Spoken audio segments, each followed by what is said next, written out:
This video contains explanation of topic accounting standards from chapter number 2 theory base of accounting for class 11th subject accounting. So let's see what is the meaning of accounting standard, its concept and objections. The accounting principles or GAAP generally accepted accounting principles. ठीक है, accounting principle या उन्हें generally accepted accounting principle भी कहते हैं. वो क्या कर रहे हैं? Have been developed in the form of concepts and conventions to bring comparability and uniformity in the financial statement. कि वो क्या करे कि कॉन्सेप्ट और कन्वेंशन की फॉर्म में डेवलप किए गए हैं जितने भी प्रिंसिपल्स हैं, ताकि जो फाइनेंशियल स्टेटमेंट है उनमें एक कंपेरेबिलिटी ला सके और उनके अंदर एक यूनिफॉर्मिटी दे सके हों. But generally accepted accounting principles are also allow a large number of alternative treatments for the same items. तो और इसके अलावा जो हमारे पास ये प्रिंसिपल्स हैं GAAP, जो प्रिंसिपल्स GAAP हैं, वो सब हमें ये भी अलाउ करते हैं कि हम कोई दूसरा मेथड भी यूटिलाइज कर लें सेम आइटम्स के लिए. So different organizations may adopt different accounting policies for the same transaction, or an organization may follow different accounting policies for the same item over different accounting periods.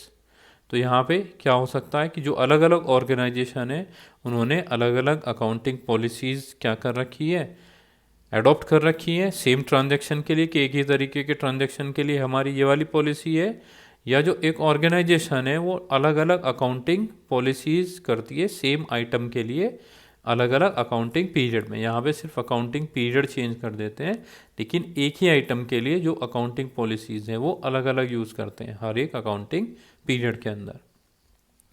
So as a result the financial statements become inconsistent and incomparable. तो इसका result क्या होता है कि जो financial statement है वो inconsistent हो जाती है और इनकम्पेरेबल हो जाती है, यानी हम कंपेयर नहीं कर सकते हैं उसे. So it was felt that certain minimum standard should be universally applicable so that the accounting statements have the qualitative characteristics of reliability, relevance, understandability and comparability. तो क्योंकि अब जो कंपनी थी वो अपनी खुद की पॉलिसी चलाने लगी, खुद अपनी पॉलिसीज़ अप्लाई करने लगे, तो इससे जो वैल्यूज़ थी वो चेंज होती चली गई. तो इसलिए ये तय किया गया कि कुछ जो हम मिनिमम स्टैंडर्ड्स हैं यूनिवर्सली जो अप्लाई किए जा सके उनको अप्लाई करना है, ताकि जो अकाउंटिंग स्टेटमेंट प्रिपेयर की जा रही है जिसका एक क्वालिटेटिव कैरेक्टरिस्टिक जितने भी पढ़े हुए हैं वो सब फुलफिल हो सके, जिससे रिलायबिलिटी भरोसा किया जा सके, रिलेवेंट हो, वो जिस चीज़ से भी बारे में बता रही हो तो पूरी तरीके से एक्सप्लेन करें, आसानी से समझी जा सके और उसे आपस में कंपेयर भी कर सके हम. So international accounting standard committee IASC was set up in 1973, now renamed as international financing report committee, IFRC बोला जाता है उसे. शुरू में 1973 में वो किसके नाम से एस्टेब्लिश हुई थी? इंटरनेशनल अकाउंटिंग स्टैंडर्ड कमेटी के नाम से, जिसे IASC कहते हैं. अब करंटली उसका नाम है international financing reporting committee, IFRC. So the institute of chartered accountants of India ICAI and the institute of cost and work accountants of India ICWAI are members of this committee. तो India के अंदर से जो ICAI है और ICWAI है, ठीक है, you have to learn their full form also, इनकी फुल फॉर्म याद करनी है. वो IASC के मेंबर हैं जो फिलहाल क्या है IFRC बन चुकी है. तो ICAI set up the accounting standard board in 1977 to identify the areas in which uniformity in accounting is required. तो जो इंस्टीट्यूट ऑफ चार्टर्ड अकाउंटेंट है इंडिया का, उन्होंने क्या किया, एक अकाउंटिंग स्टैंडर्ड बोर्ड एस्टेब्लिश किया 1977 में, जिसे ये चेक करना था कि जो अकाउंटिंग है उसके अंदर यूनिफॉर्मिटी है या नहीं है, किन किन एरिया के अंदर यूनिफॉर्मिटी की ज़रूरत है. ASB prepares and submits a draft accounting standard to the council of ICAI. तो ASB ने क्या किया कि एक ड्राफ्ट बनाया और वो सबमिट किया किसको? Council of ICI. The Council of ICI issues the draft for the comments by the government, industry and professional etcetera. और जो काउंसिल थी ICI की, उसने उस ड्राफ्ट को गवर्नमेंट को, इंडस्ट्री को और जो प्रोफेशनल थे उनको इशू किया. And after due consideration on the comments received, the council of ICI notifies it for its use in financial statement. और जब कंसिडरेशन आए और कमेंट्स मिलने के बाद जो काउंसिल थी ICI की, उसने नोटिफाई किया उन सबको कि अब फाइनेंशियल स्टेटमेंट में आप इनको यूज़ करेंगे. तो what is the concept of accounting standards?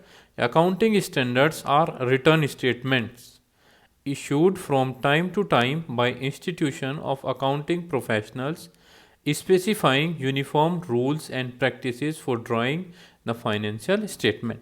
तो अकाउंटिंग स्टेटमेंट स्टैंडर्ड्स जो होते हैं कि रिटर्न स्टेटमेंट होती है, जो प्रोफेशनल होते हैं अकाउंटिंग प्रोफेशनल जो इंस्टीट्यूशन में काम कर रहे होते हैं, वो उन सबको क्या करते हैं, इशू करते हैं समय समय पर, ताकि जो भी फाइनेंशियल स्टेटमेंट है उन सब के ऊपर एक यूनिफॉर्म रूल और प्रैक्टिस जो है वो अप्लाई की जा सके और उसे उसी रूल्स और प्रैक्टिसेस के अकॉर्डिंग नोट किया जा सके.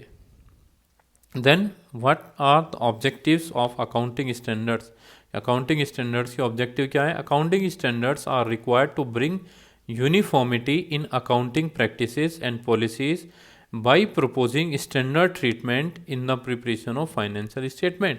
तो सबसे पहला ऑब्जेक्टिव ये था कि जो अकाउंटिंग स्टैंडर्ड थे उसे एक यूनिफॉर्मिटी लानी थी जितनी भी अकाउंटिंग प्रैक्टिस और पॉलिसीज़ थी, और क्या किया गया कि एक स्टैंडर्ड मेंटेन कर दिया कि आपको इस स्टैंडर्ड को मेंटेन रखना है अपनी फाइनेंशियल स्टेटमेंट को प्रिपेयर करने के लिए. The next is to improve reliability of the financial statements, कि जो फाइनेंशियल स्टेटमेंट की रिलायबिलिटी थी उसको भी क्या करना था, इम्प्रूव करना था. Statements prepared by using accounting standards are reliable for various users because of these standards creates a sense of confidence among the users.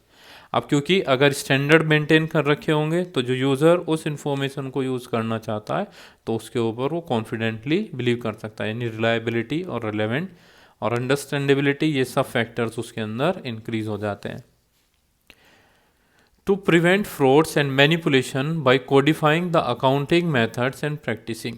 ठीक है, जो फ्रॉड करते हैं या मैनिपुलेट कर देते हैं अकाउंट्स के अंदर, तो उनको रोकने के लिए भी ये जो अकाउंटिंग स्टैंडर्ड्स हैं वो बनाए गए.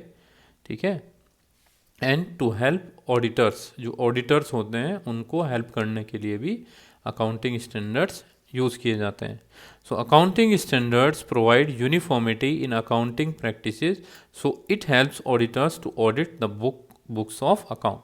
तो जब एक यूनिफॉर्मिटी अगर मेंटेन कर रखी है तो जब ऑडिटर को उस बुक ऑफ अकाउंट को ऑडिट करना है तो वो आसानी से उसे ऑडिट कर देता है. सो इसलिए स्टैंडर्ड मेंटेन करने बहुत ज़्यादा ज़रूरी है ताकि कोई भी कन्फ्यूज़न की कंडीशन ना बने. तो these were all about the accounting standards.